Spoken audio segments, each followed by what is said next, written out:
Imagine a world where everything you thought you knew about morality, religion, and meaning was called into question. A world where the very foundations of human existence are up for debate. That's the world Friedrich Nietzsche invites us to explore.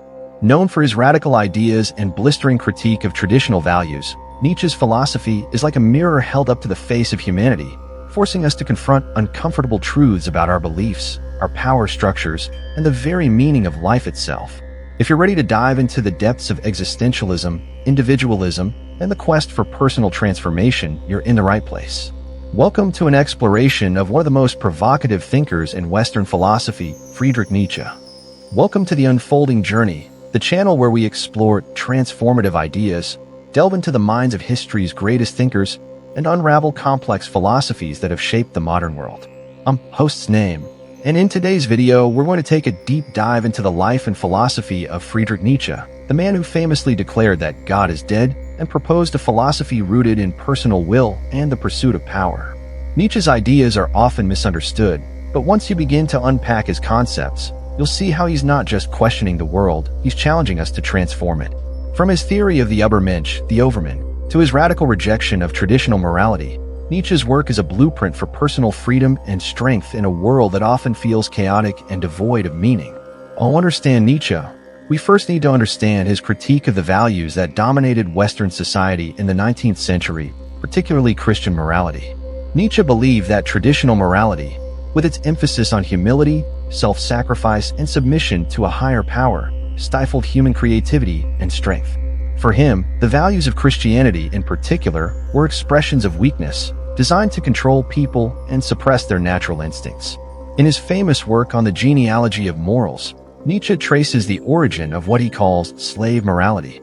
This system of ethics, according to Nietzsche, arose out of resentment from the oppressed classes who, unable to exercise power, created a moral framework that condemned strength, power, and excellence while glorifying meekness, humility, and suffering. For Nietzsche, these values were a way of turning weakness into virtue, a tactic that ultimately stunted humanity's potential for greatness. And Nietzsche's solution to this was not merely the rejection of religious morality, but the creation of new values, values that affirm life, creativity, and personal power. He wanted individuals to liberate themselves from the chains of imposed morality and embrace their own instincts and desires. This leads us to one of his most famous concepts, the will to power. At the heart of Nietzsche's philosophy is the concept of the will to power.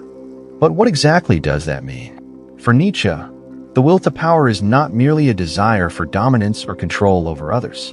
It's the fundamental driving force in all human beings, the urge to assert and enhance one's life, creativity, and potential. It's about becoming the best version of yourself, transcending limitations, and shaping the world according to your own will. Think of it as an inner drive, an energy that pushes us to grow, create, and overcome obstacles in our path. Whether in art, science, or personal development, the will to power is the force that drives humanity forward. It's not just about survival, it's about thriving, growing, and becoming more than what we currently are.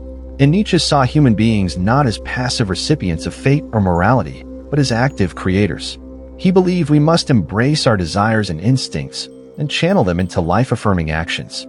This philosophy is about embracing the struggle, the challenge, and using adversity as fuel for self-overcoming. Another of Nietzsche's groundbreaking ideas is the concept of the Übermensch, or the Overman. The Übermensch is the individual who transcends conventional morality and societal expectations to create his or her own values.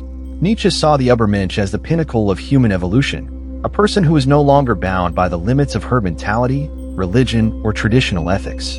The Übermensch represents the potential for humanity to evolve beyond its current limitations and embrace life fully, without the fear of judgment or guilt.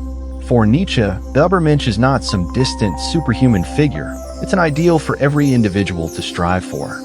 Each of us has the potential to become our own creator, to shape our destiny according to our unique will. But here's the catch: the journey to becoming an Übermensch is not easy. It requires breaking free from conventional norms, confronting the depths of one's own limitations, and cultivating the strength to create meaning in a world that can often feel meaningless. Nietzsche believed that in order to reach this higher state of existence, we must first embrace the harsh reality that God is dead. This brings us to another central concept in Nietzsche's work, the death of God. Perhaps the most famous declaration in Nietzsche's philosophy is the proclamation that God is dead. But Nietzsche wasn't referring to a literal death of a deity. Rather, he was talking about the collapse of the traditional religious worldview that had dominated Western culture for centuries. With the rise of science, secularism, and the decline of religious faith, Nietzsche believed that the idea of God had lost its power to provide meaning in people's lives. This, Nietzsche argued, presented a crisis, a void where the old moral and metaphysical certainties once stood. Without God, traditional values like truth, justice, and meaning became arbitrary, and humanity was left to face the existential challenge of creating its own values in an indifferent and chaotic universe. The death of God, then, is not just a theological claim, but a radical call to reimagine existence. For Nietzsche, this wasn't a cause for despair, but an opportunity. The death of God forces us to confront our own responsibility for meaning. We are free to shape our destiny, to create new values, and to live authentically in the world without relying on external, transcendent sources of meaning. Nietzsche's ideas were revolutionary in their time, and they remain just as relevant today. His philosophy challenges us to confront the limitations of our own beliefs, to question the authority of tradition, and to create meaning in our own lives. Nietzsche calls on us to live courageously, to embrace the struggle, and to forge our own path in a world that offers no guarantees. If you've enjoyed this deep dive into Nietzsche's life and philosophy, make sure to hit that like button and subscribe to The Unfolding Journey for more philosophical insights and deep dives into the greatest thinkers in history. Nietzsche's challenge to us is clear: to live fully, authentically, and to create our own values in a world that offers none. If you're ready to embark on that journey, you've come to the right place. Don't forget to hit the bell icon so you never miss a new video. Thanks for watching, and remember, the path to self-actualization is always unfolding.